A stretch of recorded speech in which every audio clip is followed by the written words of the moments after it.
안녕하세요. 개념 끝장내기 화학 짱쌤 장은경입니다.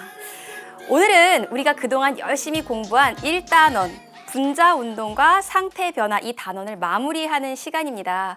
그동안 우리가 개념 공부를 열심히 하는 바람에 문제를 많이 풀지 못해서 조금 아쉬워하는 친구들이 있었죠.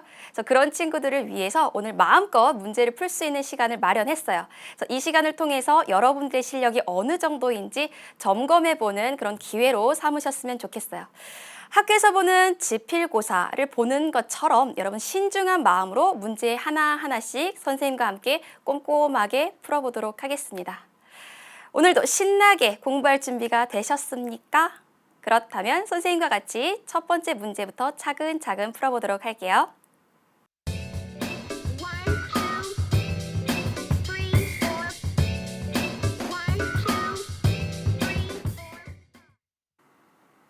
첫 번째 문제부터 살펴보도록 하겠습니다. 3번 문제인데요.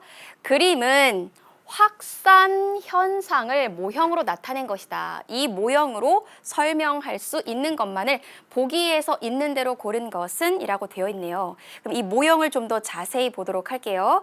여기 동그라미와 세모, 삼각형이 있는데 이것은 임의의 입자이다. 그러니까 각각을 분자라는 그 입자라고 생각을 해도 되겠죠. 처음 보니까 동그라미 입자들끼리 그리고 세모 입자들끼리 이렇게 모여 있었어요. 시간이 지나니까 동그라미와 세모가 서로 이렇게 섞여 들어가죠. 이렇게 섞여 들어가면서 쫙 퍼지는 이러한 현상을 우리가 확산이라고 했는데 확산이란 이런 현상은 도대체 왜 생기는 거죠? 그렇죠. 바로 분자들이 끊임없이 스스로 운동하기 때문에 그래서 동그라미 입자도 운동하고 세모 입자도 운동하니까 서로 섞여 들어가는 이러한 확산 현상이 생기는 것이죠. 분자 운동 때문에 나타나는 현상이라는 것 우리가 이미 배웠어요. 그럼 이것과 관련된 답을 아래 보기에서 찾아볼게요. 첫 번째, 설탕이 물에 녹는다. 설탕을 물에 녹이면 설탕물이 되죠. 그렇죠? 이때 어떠한 일이 생기나요? 설탕 분자도 움직이고 물 분자도 움직입니다. 그럼 둘이 서로 움직이다 보니까 사이사이로 섞여 들어가죠. 이렇게 설탕이 물에 녹는 이러한 현상을 용해 현상이라고 하는데 이것 또한 분자들이 운동해서 섞여 들어가는 확산 현상의 일종이라고 할 수 있어요. 따라서 이 모형으로 설명할 수 있지요. 그래서 기억, 답이 되고요. 또 찾아봅시다. 니은, 책상 위에 놓인 컵 속에 물이 점점점 줄어든다. 물은 왜 줄어들죠? 물 표면에 있었던 액체 상태의 물 분자가 분자 운동을 하면서 떨어져 나가죠. 떨어져 나가면서 기체 상태인 수증기로 변하죠. 이렇게 액체의 표면에서 기화 현상이 일어나는 이러한 것들을 우리가 증발이라고 하죠. 증발은 확산과는 다른 현상이죠. 자, 니은 틀리고요. 다음 디귿. 급식실에서 조리하는 음식 냄새를 교실에서도 맡을 수 있다. 어떻게 이게 먼 교실에서까지 급식 냄새를 맡을 수 있다? 그것은 음식 냄새 분자가 공기 중에 섞이면서 퍼져 나가기 때문에 우리가 교실에서도 급식실에서 어떤 음식을 조리하고 있는지 그 냄새를 통해 알 수 있는 거죠. 이것도 확산 현상이라고 할 수 있습니다. 따라서 이 모형으로 설명할 수 있는 확산 현상과 관련된 것은 기역과 디귿이라고 할 수 있겠어요. 그 선택지에서 여러분들 답을 고르시면 되고요. 그 다음 문제도 풀어보도록 할게요. 이번에도 마찬가지로 분자 운동과 관련된 현상인데 이번에는 우리 주변에서 관찰할 수 있는 증발 현상이 아닌 것. 그러니까 증발 현상에 대해서 여러분들 얘를 제대로 알고 있는지 그렇지 않은지 확인하는 문제라고 할 수 있어요. 그럼 각각 예를 봅시다. 첫 번째, 풀잎에 맺힌 이슬이 해가 뜨면 사라진다. 이슬은 액체 상태이죠. 그런데 시간이 지날수록 이 액체가 점점 기체 상태인 수증기로 변합니다. 증발되어 가는 과정이지요. 따라서 이건 증발 현상이라고 할 수 있고요. 두 번째, 염전에서 바닷물을 이용해서 소금을 얻는다. 이 바닷물 속에는 물도 들어있고 짭조름한 성분, 소금이라고 하는 염료도 들어있죠. 그런데 이러한 바닷물을 가둬두고 햇볕이 쨍쨍 내려쬐는 곳에 두면 이 둘 중에서 물만 날아가죠. 수증기로 날아가지요. 이러한 현상도 증발이라고 할 수 있어요. 다음 세 번째, 물에 잉크를 떨어뜨리면 퍼져나간다. 여기 있었던 잉크 분자와 여기 있었던 물 분자가 서로 분자 운동을 하면서 쫙 섞여 나가는 현상. 이런 현상 우리가 조금 전에 정리했었죠. 이것은 증발이 아니라 확산입니다. 다음 네 번째, 어항 속에 들어있었던 물이 점점점 줄어든다. 이 물을 물고기가 먹어서 줄어들었을까요? 그렇지 않죠. 이 물 표면에 있었던 이 물 분자들이 분자 운동을 하면서 하나씩 이렇게 떨어져 나가서 기체 상태인 수증기가 되는 현상이죠. 이렇게 액체 표면에서 일어나는 기화 현상을 우리가 증발이라고 했습니다. 증발 때문에 물은 점점점 줄어들게 되죠. 그다음 5번. 맑은 날 젖어 있었던 빨래가 잘 마른다. 젖었던 빨래라는 것은 이 안에 물이 들어있었다는 거죠. 물이 기체 상태인 수증기로 변하면서 뽀송뽀송하게 마르게 되는 거죠. 이러한 현상도 증발의 예라고 할 수 있습니다. 특히 증발의 대표적인 예는 이 빨래가 마르는 현상이라고 할 수 있어요. 그럼 여기서 증발 현상이 아닌 것은 몇 번? 그렇죠. 3번이 답이 됩니다. 그래서 증발과 확산 현상은 각각 어떠한 예가 있는지 여러분들 나누어서 잘 살펴주시고요. 그 다음 문제 풀어보도록 할게요. 다음은 철수가 쓴 일기의 일부이다. 밑줄 친 부분, 요 두 현상의 공통점으로 옳은 것만을 보기에서 있는 대로 고른 것은 이라고 되어 있어요. 그럼 일기를 읽어봅시다. 오랜만에 이제 일기를 읽는데요. 몇 월 며칠 맑음. 3교시 과학 시간에 물에 잉크를 떨어뜨리는 실험을 했는데 저어주지 않았음에도 불구하고 잉크가 쫙 퍼져나갔다. 이러한 현상을 우리가 뭐라고 하기로 했죠? 확산이라고 했죠. 확산. 다음 두 번째, 그래서 신기했다. 점심시간에는 오랜만에 농구를 했다. 농구를 하고 나서 친구들과 이야기를 하다 보니까 땀으로 젖었던 옷이 말랐다. 이것도 우리 조금 전 문제에서 풀어봤었죠. 젖어 있었던 옷이 마른다는 것은 액체 상태였었던 물이 표면에서부터 기체 상태인 수증기로 날아가는 현상이죠. 이러한 현상은 증발입니다. 근데 문제에서 뭐라고 했느냐? 이 두 현상의 공통점을 고르래요. 이 두 현상은 왜 일어나죠? 바로 분자들이 끊임없이 스스로 움직이기 때문에 그래서 확산과 증발 현상이 일어납니다. 이렇게 내용 정리하고 보기에서 답을 찾아볼게요. 기억, 기화이다. 기화라는 것은 액체 상태였던 물질이 기체 상태로 변하는 걸 기화라고 하죠. 이 두 가지 현상 중에서 증발만 여기에 해당이 돼요. 그렇죠? 확산은 여기에 해당되지 않죠? 그래서 기억 틀리고요. 다음 니은, 분자가 스스로 운동하기 때문에 이 두 현상이 나타났지요. 그래서 니은 맞고요. 다음 디귿, 온도가 높을수록 더 빨리 일어난다. 온도가 높아지면 분자 운동은 점점 어떻게 되죠? 분자 운동은 점점점 활발해지게 되죠. 그럼 분자들끼리 섞여가는 확산 현상도 더 잘 일어나고 또 액체 표면에서 이제 수증기로 이렇게 떨어져 나가는 증발 현상도 더 잘 일어나죠. 그래서 찬물보다 뜨거운 물에서 잉크가 더 잘 퍼져나갑니다. 확산 더 잘 일어나요. 또 젖어 있었던 빨래가 온도가 높을수록 더 뽀송뽀송하게 잘 말라요. 빨래도 더 잘 마르죠. 따라서 디귿은 맞는 말이다라고 할 수 있어요. 그래서 아래에서 답을 찾아본다면 니은과 디귿이 포함된 그렇죠. 4번이 답이 되겠습니다. 그럼 그 다음 문제 풀어보도록 할게요. 그래프가 나왔습니다. 그래프는 조건을 잘 보세요. 그래프는 일정한 온도에서, 즉 온도가 변하지 않는 상태에서 기체가 주인공인데 기체에 작용하는 압력에 따라 무엇이 변한다? 부피가 달라지는 관계를 그래프로 나타낸 것이다. 이에 대한 설명으로 옳은 것은? 그럼 이 그래프 잘 봅시다. 가로축은 기체에 작용하는 압력이에요. 그리고 세로축은 그때 기체의 부피예요. 그래프 모양을 보니까 이런 곡선의 형태를 띠고 있네요. 그렇죠? 여기에 있는 점 3개, A, B, C를 볼게요. A, B, C로 갈수록 기체에 작용하는 압력은 1, 2, 4 점점점 커진다는 걸 알 수 있어요. 그랬더니 기체의 부피는 40, 20, 10 점점점 작아지죠. 따라서 기체에 작용하는 압력이 커지면 커질수록 기체의 부피는 오히려 작아진다. 특히 압력이 2배, 4배로 커질 때 부피는 2분의 1배, 3분의 1배로 점점 작아지는 이 둘 사이 관계를 우리는 반비례라고 했죠. 그래서 압력과 부피는 반비례하는 관계이다를 나타내는 그래프예요. 이건 무슨 법칙과 관련이 있죠? 우리가 배운 보일 법칙과 관련이 있죠. 이렇게 내용을 정리하고요. 아래서 보기 하나하나씩 짚어가도록 할게요. 첫 번째, 기체 A는 분자의 개수가 가장 많다.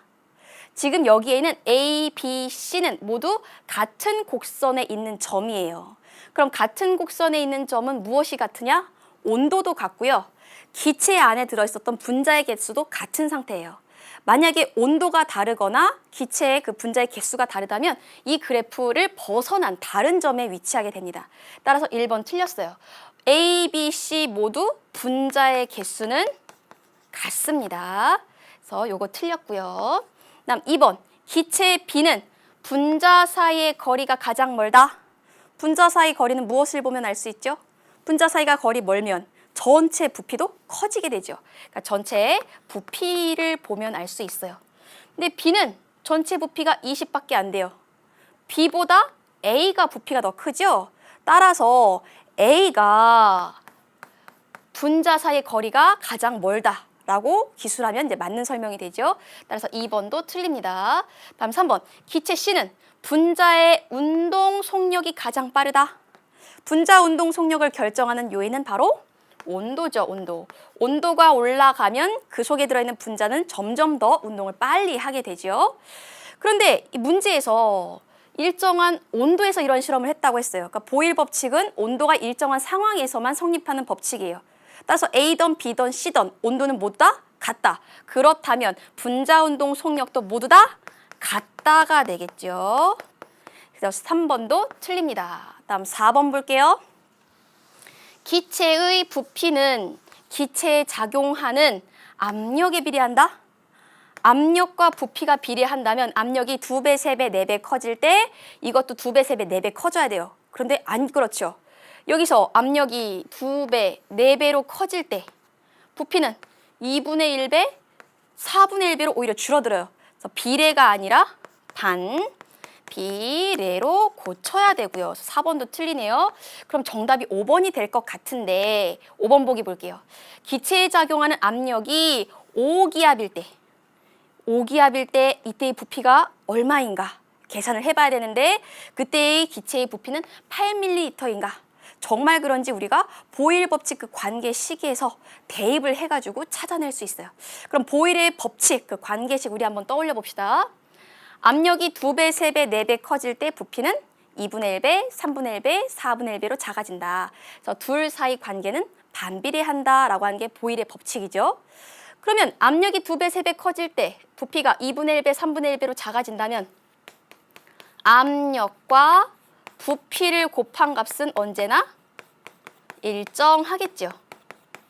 그렇죠? 그럼 처음 상태의 압력을 P1, 처음 상태의 부피를 V1이라고 한다면 이런 상태를 바꿔서 압력을 변화시켜요. 그렇다면 부피도 달라질 텐데 그때의 압력과 부피를 곱한 값과도 같다라고 하는 이것이 바로 보일 법칙 관계식이었죠. 여기에다가 우리 한번 대입을 해봅시다. 여기다 쓸게요. 첫 번째 압력, 첫 번째 부피는 두 번째 압력 곱하기 두 번째 부피를 곱한 값과도 같은데 그럼 첫 번째 압력과 부피는 어떤 점을 선택할까요? 여러분들 마음대로 선택하세요. A, B, C 중에 선생님은 A를 선택을 해볼게요. 그럼 A의 압력은 얼마? 1기압. 그때의 부피는 40ml인데 압력을 이번엔 얼마로 한다? 5기압으로 바꾼다. 그러면 두 번째의 압력을 5기압 대입을 하고요. 이때의 부피가 얼마인지 우리는 아직 잘 몰라요. 8ml인지 아닌지 계산을 해야 돼요. 그럼 계산을 합시다. 5V2는 40. 따라서 V2 나중 부피는 얼마? 8ml라는 것을 알 수 있죠. 따라서 5번이 맞는 설명이다라는 걸 알 수 있어요. 정답은 5번이 됩니다. 그래서 압력이 달라질 때 부피가 얼마나 되는지 그 관계를 알아보는 요 공식 매우 중요하니까 여러분들 꼭 기억하고 계셔야 돼요. 그럼 이것과 연결된 그 다음 문제 보도록 할게요. 이번에는 이 그래프를 보고 이것과 관련된 현상을 고르라고 합니다. 요만큼 쌤 지울게요. 이것은 기체에 작용하는 압력이 커질수록 부피가 작아지는 압력과 기체 부피 사이의 관계를 나타낸 보일 법칙과 관련이 있어요. 그러면 이것과 관련된 예를 찾아보도록 합시다. 첫 번째 보기 볼까요?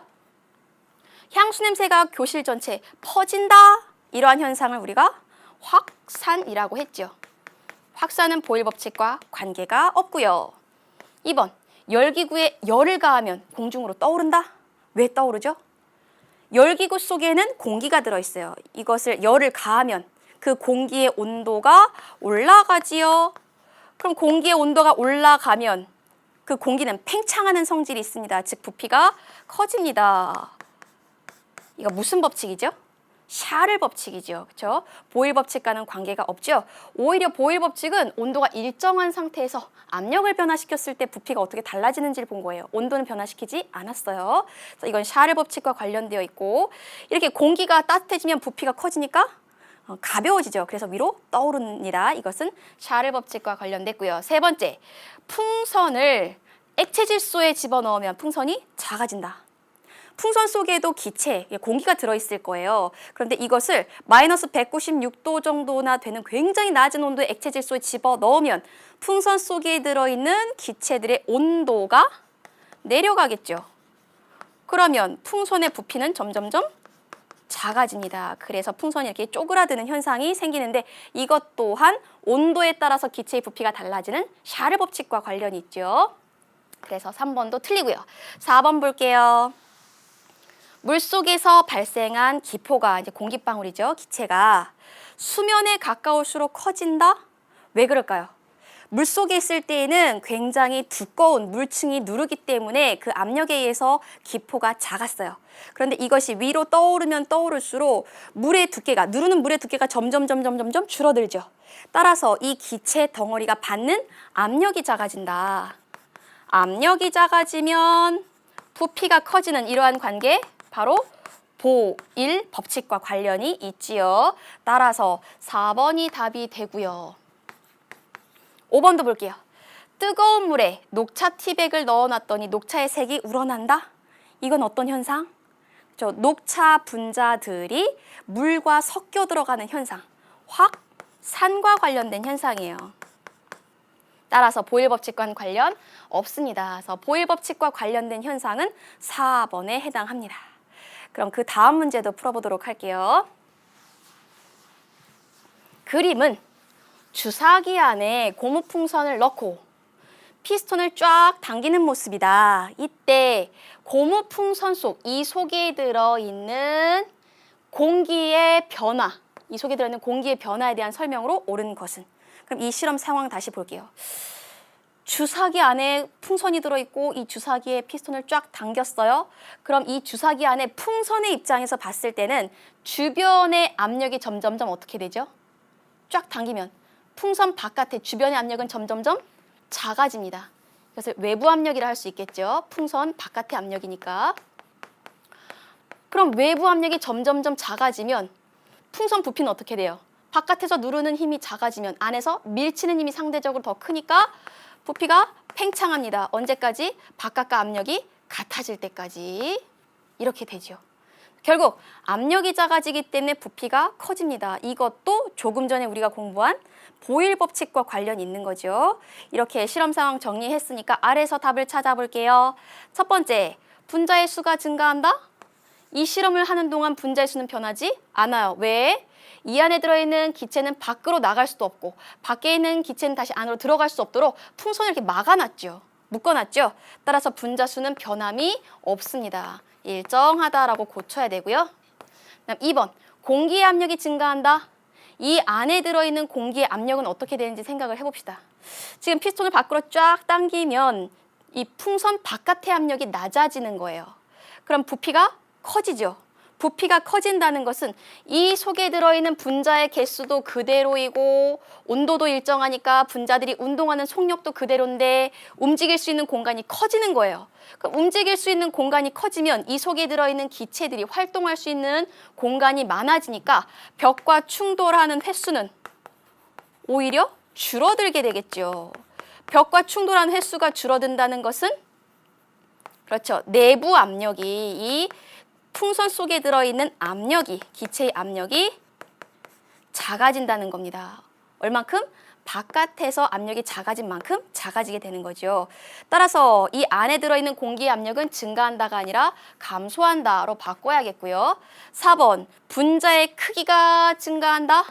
분자의 개수나 크기는 변하지 않죠. 당기는 동안 이 속에 들어있는 분자가 다른 분자로 바뀌지 않죠. 그래서 이것은 일정하다라고 고쳐야 되겠고요. 다음 4번, 분자의 충돌 횟수가 증가한다. 충돌 횟수는 오히려 감소한다. 라는 거 아까 설명을 했죠. 4번도 틀리네요. 그럼 정답은 5번이 될 텐데 5번 볼게요. 분자들 사이의 거리가 멀어진다. 분자 사이의 거리는 우리가 부피라고 할 수 있죠. 이 부피와 관련된 것이죠.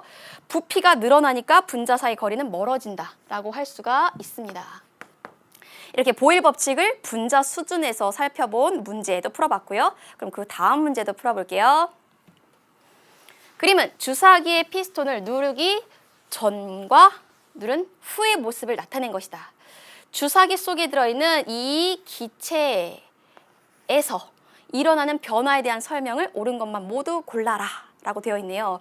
이렇게 누르는 동안 온도는 일정하게 유지를 했죠. 그럼 이번에도 압력에 따라서 기체의 부피가 변하는 보일 법칙과 관련된 현상이에요. 그럼 바로 보기를 보도록 할게요. 기억, 압력이 증가한다. 이 안에 들어있는 기체의 압력을 볼게요. 바깥에서 쫙 눌렀어요. 그랬더니 이 안에 들어있는 분자의 개수는 그대로죠. 또 온도를 변화시키지 않았으니까 이 안에서 움직이는 분자들의 운동 속력도 그대로예요. 근데 움직일 수 있는 공간이 줄어들었죠. 그러면 주변에서 압력이 높아져서 부피가 감소했어요. 움직일 수 있는 공간이 줄어드니까 충돌하는 횟수는 많아지죠. 그렇죠? 그럼 결국 내부의 기체들이 바깥으로 내미는 압력, 기체의 압력은 증가한다라고 할 수 있겠죠. 그래서 기억, 맞는 설명이고요. 다음 니은, 분자 운동 속도가 감소한다. 온도가 변하지 않았기 때문에 분자 운동 속도는 일정합니다. 니은 틀리고요. 디귿, 분자의 충돌 횟수가 감소한다. 충돌 횟수 오히려 증가하지요. 그래서 맞는 설명은 기억밖에 없네요. 그렇죠? 답은 기억이 되겠습니다. 그럼 그 다음 문제 풀어볼게요. 이번에는 일정한 압력에서 압력이 일정한 경우에요. 근데 무엇을 했느냐? 기체를 가열했대요. 가열했다는 것은 온도가 올라간다는 거죠. 그러니까 좀 전과의 상황이 이제 다르죠. 온도가 올라갔을 때 이때 분자 모형으로 나타난 것이다. 이에 대한 설명을 옳은 것은 가열을 했더니 기체들이 차지하고 있는 공간, 부피가 커졌죠. 이렇게 온도가 올라갈수록 부피가 커진다. 누가 알아냈죠? 샤를이 알아냈죠. 이것을 샤를 법칙이라고 하지요. 이것과 관련된 답을 찾아보도록 할게요. 첫 번째, 기체 분자의 크기가 커진다. 분자의 크기는 달라지지 않죠. 왜? 이 속에 들어있는 분자의 종류가 변하지 않았으니까요. 이 부분, 뒷부분 변하지 않는다. 일정하다라고 고치면 되겠고요. 두 번째, 기체 분자의 운동 속도가 빨라진다. 이 운동 속도는 온도랑 관련이 있죠. 가열을 했기 때문에 온도가 올라가요. 따라서 기체 분자들이 더 활발하게 움직입니다. 어떻게 할 수 있냐면 이 모형에서 이 화살표의 길이가 바로 분자 운동의 속력을 나타낸다라고 생각하면 돼요. 그래서 2번이 맞는 설명이라서 답이 나왔고요. 다음 3번. 기체 분자 사이의 거리가 줄어든다. 이 기체 분자 사이 거리 부피 보면 알 수 있죠. 부피가 늘어났으니까 분자와 분자 사이의 거리 늘어났다는 거 알 수 있고요. 그래서 이 부분을 바꿔야겠고요. 다음 4번. 기체 전체의 부피는 변하지 않았다? 전체 부피는 오히려 증가했죠. 4번 틀리고요. 5번. 기체에 작용하는 외부의 압력은 커진다.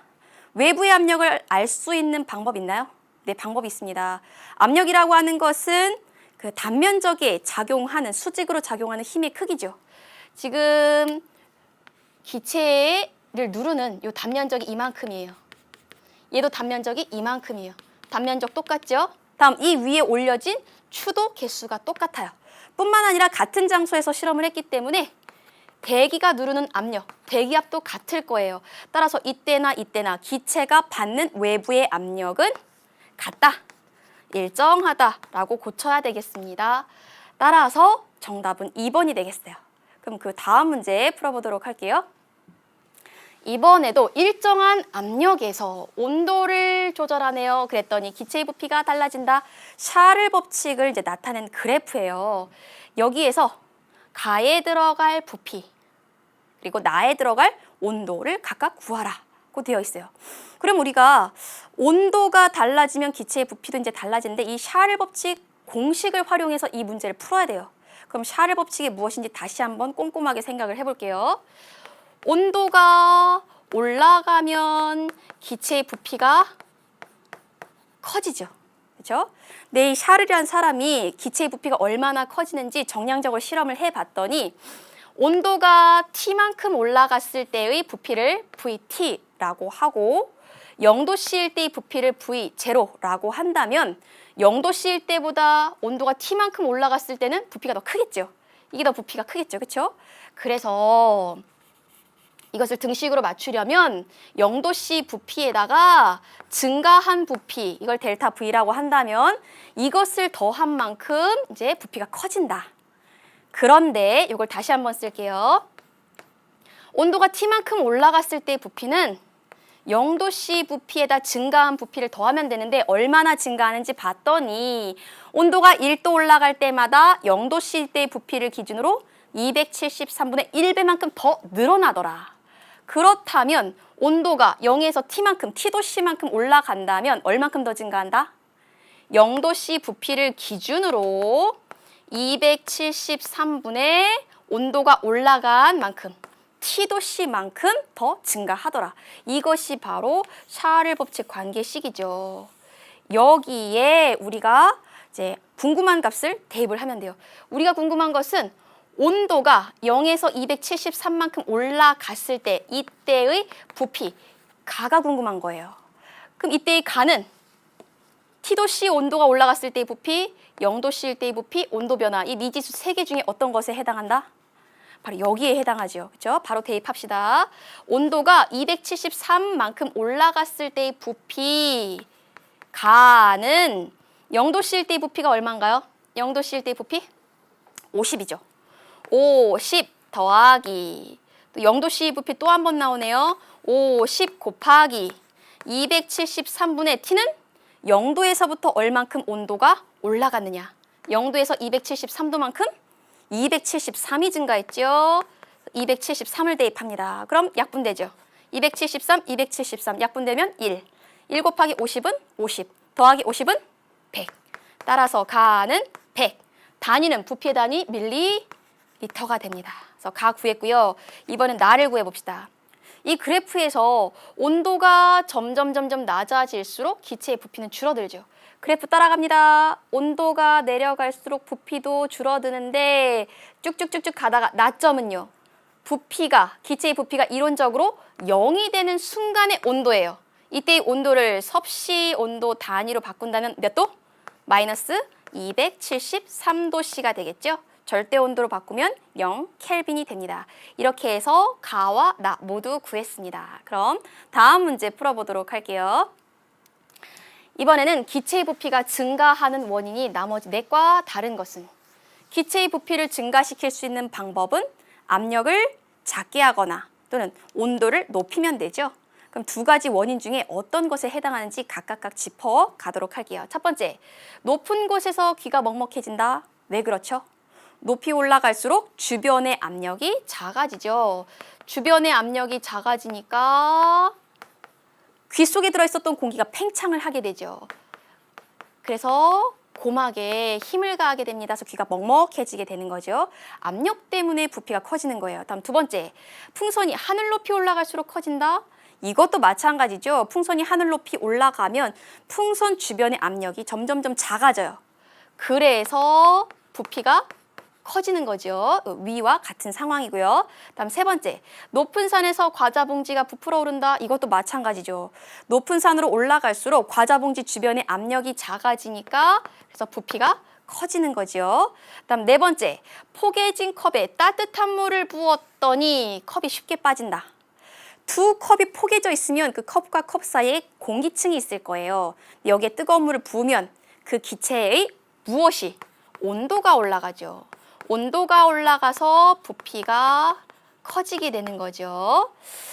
그래서 쉽게 뺄 수 있는 거고요. 다음 다섯 번째, 잠수부가 내뿜은 공기방울이 수면으로 갈수록 커진다. 왜? 위로 올라갈수록 물이 누르는 압력이 점점점 작아지니까, 압력이 작아지니까 부피가 점점점 커진다. 그럼 이렇게 정리를 해보니까 1번, 2번, 3번, 5번은 압력이 작아져서 부피가 커지는 보일 법칙과 관련이 있어요. 그런데 4번만 온도가 높아져서 부피가 커지는 샤를 법칙과 관련되어 있죠. 따라서 원인이 다른 하나는 바로 4번입니다. 온도 때문에 부피가 달라진 것이죠. 그래서 정답은 4번이 되겠고요. 그 다음 문제 풀어보도록 할게요. 이번엔 물질의 상태를 묻는 문제입니다. 그림은 물질의 상태를 알아보기 위한 기준을 나타낸 것이다. 가, 나, 다에 해당하는 물질을 옳게 짝지은 것은? 물질의 상태 몇 가지 존재하죠? 세 가지 존재하죠. 고체, 액체, 기체입니다. 그럼 이 세 가지 상태가 어디에 해당하는지 우리 기준을 볼게요. 첫 번째, 고체, 액체, 기체 중에서 물질의 모양이 일정한가? 담는 용기와 관계없이 물질의 모양이 항상 일정한 것은 바로 고체죠. 그래서 가는 고체. 그럼 아니오에 해당하는 건 액체와 기체일 텐데 그 중에서 물질의 부피가 일정한 것은 누구죠? 바로 액체가 되죠. 그래서 나는 액체. 그렇다면 다는 기체가 됩니다. 그럼 가 고체, 나 액체, 다 기체인 것을 아래 보기에서 찾으면 되겠네요. 그럼 보기 보여주세요. 철은 고체죠. 소금 고체, 질소, 기체. 1번 틀리네요. 2번, 암석, 고체, 식용유, 액체. 아세톤도 액체입니다. 2번도 틀려요. 3번, 에탄올, 액체, 수증기, 기체, 주스, 액체. 요것도 잘못 매칭되어 있고요. 다음 4번, 나프탈렌, 고체, 우유, 액체, 수소, 기체. 이것이 정답이네요. 다음, 이산화탄소, 기체, 산소, 기체. 물, 액체. 요거 틀립니다. 따라서 제대로 바르게 짝지어진 것은 4번이 답이 되겠습니다. 그럼 물질의 상태에 대한 질문을 했으니까 이제 상태 변화에 대한 문제 풀어보도록 할게요. 그림은 물질의 상태 변화를 나타낸 것이다. A에서 이 상태 변화에 해당하는 예로 가장 적절한 것은? 그럼 여기에 해당하는 이 각각의 상태 변화의 이름을 다 붙여볼게요. A는 고체가 액체로 변하는 융해가 되고요. B는 액체가 기체로 변하는 기화. C는 기체가 고체로 변하는 승화. D는 액체가 고체로 변하는 응고. E는 기체가 액체로 변하는 액화. 이렇게 상태 변화의 이름을 정리하고 아래 예를 찾아볼게요. 첫 번째 예를 봅시다. A. 용암이 굳어져서 암석이 된다. 용암은 액체 상태이지요. 근데 이게 굳어서 고체 상태인 암석이 된다. 이러한 상태 변화를 우리가 응고라고 하지요. A가 응고인가요? A가 아니라 D가 응고네요. 1번 틀립니다. 다음 2번. 손등에 바른 알코올이 서서히 마른다. 알코올은 액체인데 마르면서 기체로 변하죠. 이러한 상태 변화 기화죠. 기화에 해당하는 것은 B죠. B. 2번이 답이네요. 다음 3번. 아이스크림은 고체인데 얘가 녹아 흐른다. 고체가 액체로 변하는 융해가 되고요. 융해는 여기에서 A에 해당하지요. 그래서 C를 A로 바꿔야 되고요. 4번 볼게요. 찬 음료수가 든 유리컵 표면에 물방울이 생긴다. 물방울은 공기 중에 있었던 기체 상태의 수증기가 액체 상태인 물로 변해서 만들어진 거죠. 이것은 액화입니다. 액화는 알파벳 E에 해당하네요. 그래서 이것도 고쳐야 되고요. 다음 5번. 옷장에 넣어둔 나프탈렌 고체죠. 크기가 점점 작아진다. 기체 상태로 승화되는 건데 고체가 기체 상태로 변하는 과정은 알파벳 표시가 안 되어 있어요. 그러니까 이 부분 이게 삭제를 하면 되겠죠. 따라서 정답은 2번이 됩니다. 여기서 중요한 것은 상태 변화 각각의 이름과 예를 꼭 매칭시켜서 잘 알아두셔야 돼요. 굉장히 출제가 자주 됩니다. 그럼 그 다음 문제 풀어볼게요. 다음 밑줄 친 부분에서 일어나는 상태 변화 관련된 현상은 봅시다. 밑줄 친 부분 바로 볼게요. 얼음을 수증기로 상태 변화시킨다. 얼음은 고체죠. 수증기는 기체입니다. 이러한 상태 변화를 승화라고 하지요. 승화와 관련된 예를 찾아라 이거예요. 그럼 아래에서 찾아봅시다. 첫 번째, 언빨래가 마른다. 고체였었던 얼음이 액체 상태를 거치지 않고 바로 기체 상태인 수증기가 되는 것이죠. 따라서 1번 우리가 원하는 승화 답이 되네요. 1번 바로 답이 나오고요. 두 번째, 겨울철 유리창에 성해가 생긴다. 이건 수증기였던 기체가 얼음인 고체 상태인 얼음으로 변하는 거니까 이것과 반대의 과정의 승화죠. 2번 틀리고요. 차가운 컵 표면에 물방울이 생긴다. 기체 상태였었던 수증기가 액체 상태인 물로 변하는 거니까 액화에 해당하죠. 3번 틀리고 4번 겨울철 처마 밑에 고드름이 생긴다. 고드름은 액체 상태인 물이 똑똑똑똑 떨어지다가 그것이 얼어붙어서 고체가 되어서 만들어지는 거예요. 응고와 관련돼 있죠. 다음 5번 물이 끓는 주전자 입구에 김이 생긴다. 김은 눈에 보이죠. 수증기, 그러니까 기체 상태였던 수증기가 액체 상태로 변하는 액화랑 관련이 있습니다. 따라서 우리가 원하는 답은 1번이 됩니다. 그럼 그 다음 문제도 풀어볼까요? 상태 변화가 일어날 때 변하는 것을 보기 위해서 모두 고르시오 라고 되어 있어요. 상태 변화가 될 때 예를 들어 액체 상태에서 기체 상태로 변하는 과정을 볼게요. 액체가 기체로 변하면 부피는 커지죠. 질량은 분자수 변하지 않으니까 그대로 유지되고, 성질은 분자 종류 안 변하니까 그대로 유지되고, 분자 배열은 불규칙하게 변하죠. 그렇죠? 다음 분자 운동 속력은 액체보다 기체가 더 빨라지죠. 변하죠. 분자 사이 거리는 액체보다 기체가 분자 사이 거리가 더 멉니다. 따라서 상태화를 할 때 변하는 것을 모두 고르면 부피, 또 분자 배열, 또 분자의 운동 속력, 분자 사이 거리, 기억, 리을, 미음, 비읍 이 네 가지가 되겠습니다. 그럼 다음 문제 풀어보도록 할게요. 그림은 물질의 상태 변화를 분자 모형으로 나타낸 것이다. 이에 대한 설명으로 옳지 않은 것은 바로 보기를 보면서 해결할게요. 첫 번째, A는 열 에너지를 방출하는 상태 변화이다. 고체가 액체로 변하는 융해 과정이에요. 융해가 될 때는 분자 운동이 활발해지니까 주변으로부터 열을 흡수해야 되죠. 이 부분 틀렸고요. 그래서 1번이 바로 답이 되네요. 1번 답이고 2번 B는 분자 운동이 느려지는 상태 변화이다. 액체가 고체로 변하면서 분자 운동이 느려지지요. 2번 맞고요. 3번 C는 액체가 기체로 변하는 과정인데 분자 사이의 거리가 점점점 멀어지는 상태 변화 맞고요. 4번 D는 분자 사이 인력이 강해진다. 기체가 액체로 변하면서 분자 사이 거리가 가까워지니까 인력이 강해진다고 할 수 있고요. 5번 E는 분자 배열이 불규칙해지는 상태 변화이다. 고체가 기체로 변하면서 분자 배열이 불규칙하게 변합니다. 따라서 우리가 원하는 답 1번이 되겠습니다. 오늘까지 분자 운동과 상태 변화에 대한 내용은 마무리하고요. 공부하다 모르는 것은 Q&A 게시판에 꼭 올려주시길 바라요. 그럼 다음 시간엔 무엇을 배우느냐? 물질을 이루고 있는 기본 성분인 원소에 대해서 자세히 알아보도록 하겠습니다. 오늘 고생 많으셨고요. 다음 시간에 즐거운 마음으로 다시 만날게요. 여러분 안녕.